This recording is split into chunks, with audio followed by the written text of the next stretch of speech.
I have always been fascinated with films and the visual effects utilised in them. Films like E.T., An American Werewolf in London, and Jurassic Park, all were trailblazers in the field of visual effects. I decided to use this opportunity to investigate two of the biggest visual effects packages on the market today: After Effects by Adobe and Nuke by the Foundry.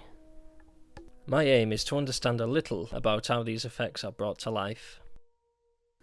Adobe After Effects is a digital motion graphics, visual effects and compositing application developed by Adobe Systems.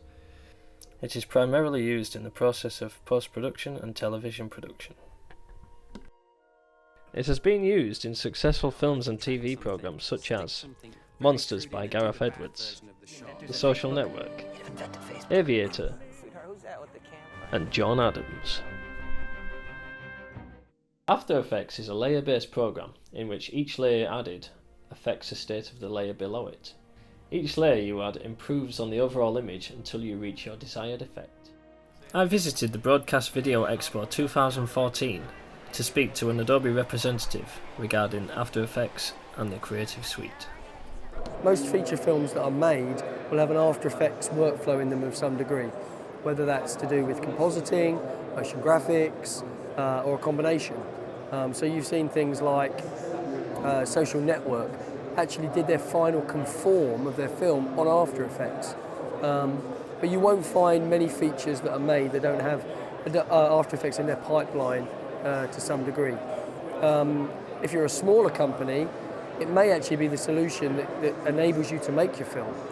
So we see with the Creative Cloud and After Effects and Photoshop and Premiere, it's the thing that they can actually make their entire feature on a laptop now in a way that 10 years ago they'd need a huge workstation and software that costs maybe hundreds of thousands of dollars. They can do the same thing on a laptop with things like After Effects.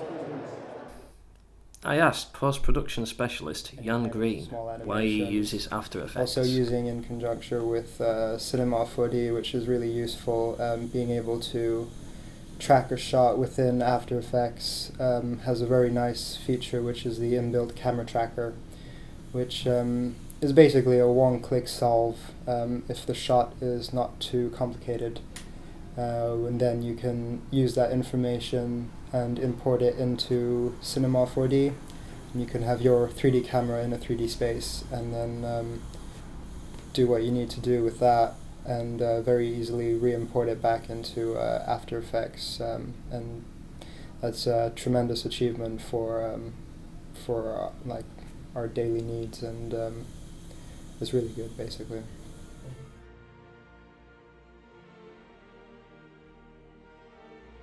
Nuke is a node-based digital compositing software produced and distributed by the Foundry.